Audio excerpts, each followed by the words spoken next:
గుపాలతో మరి రాష్ట్రాన్ని సాధించిన నాయకుడు, ఢిల్లీ మెడల్ వంచిన నాయకుడు కేసీఆర్ గారు. ఆయన కాలి గోరికి కూడా నువ్వు సరిపోవు, ఆయన కాలి గోరికి సరిపోవు. అట్లాంటి నువ్వు ఇలా వాగే వాగుడు తెలంగాణ సమాజం మొత్తం చూసింది. తప్పకుండా నిన్ను చీత్కరించే రోజు, చీకొట్టే రోజు, అసహించుకునే రోజు, తరిమి కొట్టే రోజు కూడా దగ్గరలో ఉందని చెప్పి హెచ్చరిస్తూ, మీరందరూ కూడా ఇంత లేటుగా ఉన్నందుకు థ్యాంక్ యూ. మళ్ళొకసారి అడ్వాన్స్గా హ్యాపీ ఉగాది. Thank you. ఆయన ముఖ్యమంత్రి కదా, ఆయన దగ్గరే అపరిమితమైన అధికారం ఉంది కదా. ఏ విచారణ ఏం చేయదలుచుకుంటాడో చేసుకోమనండి. మేము ముందే చెప్పాం. ఆయన మేము చాలా లెక్కలు రాసాం. రైతు బంధు ఇవ్వమని లెక్క రాసాం, వేస్తాడా? 4000 పెన్షన్ ఇవ్వమని రేపటి నుంచి రాస్తాం, వేస్తాడా? 6000 పెన్షన్ దివ్యాంగులకు ఇవ్వమని లెక్క రాస్తాం, వేస్తాడా? తులం బంగారం ఇవ్వమని లెక్క రాస్తాం, ఇస్తాడా? కాబట్టి మా లేఖలతోని అవసరం లేదు. ఏం పీకలు పట్టుకుంటావో పట్టుకో, నువ్వు ఏం విచారణ చేసుకుంటావో చేసుకో, మాకు అభ్యంతరం లేదు.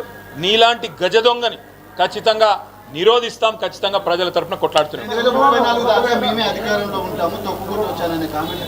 తొక్కుకుంటూ వచ్చింది నేను చెప్పిన కదా. ఉత్తమ్ కుమార్ రెడ్డిని, దామోదర్ రాజనరసింహని, శ్రీధర్ బాబుని, పాత కాంగ్రెస్ వాళ్ళందరినీ తొక్కుకుంటూ పేమెంట్ కోటాలో ఢిల్లీకి ఒక 1000 కోట్లు కొట్టి సీటు తెచ్చుకున్నాడు.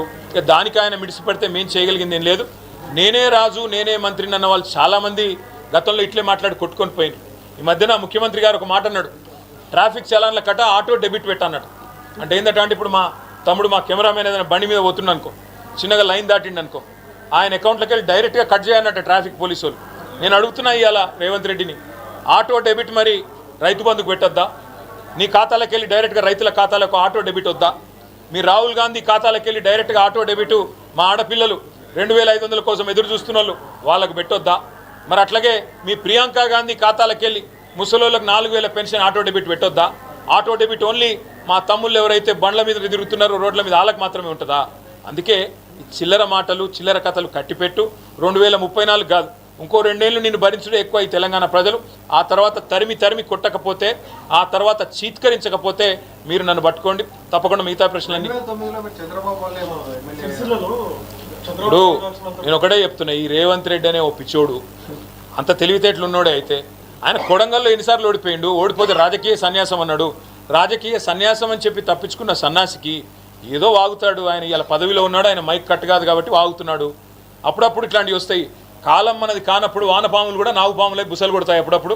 ఇవాళ ఒక 3 ఫుట్ బుడ్ర ఖాన్ గారు కూడా తీస్మార్ ఖాన్ లాగా పోజులు కొడుతున్నాడు. చూసుకుందాం, తప్పకుండా భవిష్యత్తులో చూసుకుందాం. పాలమూరు రంగారెడ్డి ఎత్తిపోతల పథకాన్ని 90% పూర్తి చేసింది కేసీఆర్. 8 లక్షల ఎకరాలకు గత 9.5 సంవత్సరాలుగా నీళ్ళిచ్చింది కేసీఆర్.